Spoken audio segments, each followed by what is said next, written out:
श्री वल्लभाधीश की जय। गोसाई जी परम दयाल की जय। आज हम जानेंगे वैष्णव कौन है। पुष्टि मार्गीय वैष्णव कौन है। पुष्टि मार्ग को वैष्णव मार्ग कहा जाता है, परंतु पुष्टि मार्ग में पूछने से कि वैष्णव कौन है तो उस प्रश्न का उत्तर हमारे पास नहीं हो सकता है। हम वैष्णव होते हुए भी वैष्णव का अर्थ नहीं जानते हैं, तो हम वैष्णव कैसे। वेदों में कहा गया है कि भगवत सागर में फंसे जीव भगवत जन के पीछे तन मन धन का सदुपयोग करता है, उसे वैष्णव कहते हैं। जो भगवत जन के पीछे तन मन तनु वितजा अपना सब उपयोग करता है, उसे वैष्णव कहते हैं। उपनिषद कहते हैं कि जो सुख दुख में रहकर भी हर जगह ईश्वर को देखते हैं, वह शरीर इंद्रियों के धर्म से मोह नहीं रखते। जो जन्म कर्म धर्म जाति आदि का अभिमान नहीं रखते, जो सभी जीवों के प्रति समानता रखते हैं, वह अपने चरणों में भक्ति रखते हैं। प्रभु और गुरु के जो जीव भगवतियों से प्रीति स्नेह रखते हैं, वे वैष्णव कहलाते हैं। ईश्वर संहिता में कहते हैं कि भगवान विष्णु और भगवान कृष्ण के बीच एक रूपता में विश्वास करने वाली प्राणी वैष्णव हैं, और एकेश्वरवाद के अनुसार परिवार जीवन और कैलाशवासी भगवान शिव भी विष्णु और कृष्ण के बीच समानता में शामिल है। तो कहा जा सकता है कि भगवान शिव भी वैष्णव हैं।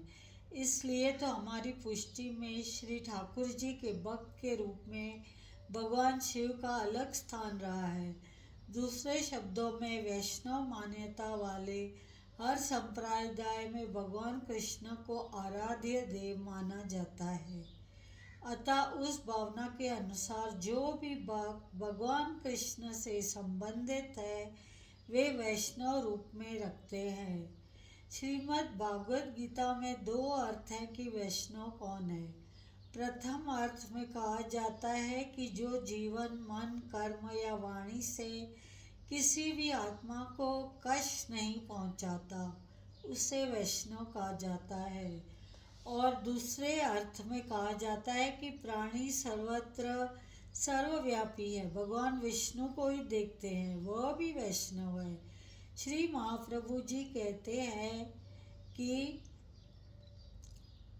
कृष्ण और वी का अर्थ है वल्लभ। पुष्टि मार्ग का यात्री जब भगवदीय में स्नेह रखता है, श्री वल्लभ के चरणों में समर्पित होकर श्री कृष्ण की सेवा करके उनकी कृपा प्राप्त करता है, तब वो वैष्णव बन जाता है।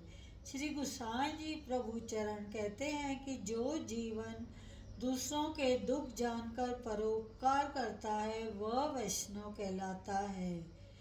श्री गोस्वामी मथुरेश जी महाराज जी कहते हैं, जब मनुष्य विपरीत के सुख दुख की दृष्टि समझ लेता है, तो उसके आसपास के आधे लोग कम हो जाते हैं, और ऐसे परोपकारी प्राणी वैष्णव जन कहलाते हैं।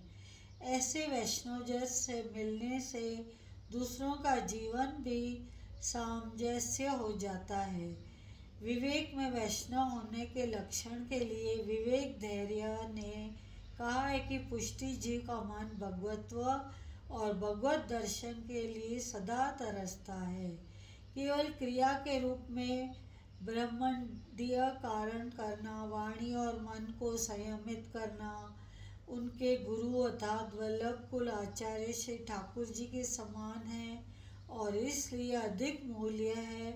प्रेम से अधिक विषय स्नेह रखना और भगवदियों को सच्चा वैष्णव कहा जाता है। श्री हरिराय जी महाप्रभु जी भागवत प्रकाश में कहते हैं कि भगवत नाम और भगवत वाणी का निरंतर जाप करने वाले वैष्णव है। जिन्होंने अपने सर्व ब्रह्मांड अलौकिक श्री ठाकुर जी रूप श्री वल्लभ के चरणों में समर्पित किया है।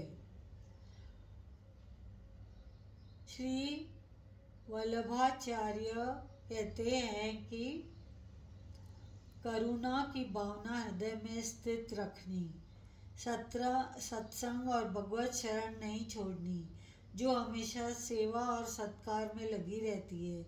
हरि गुरु के जन जब वैष्णव से तो जीव में भगवा हो जाता है।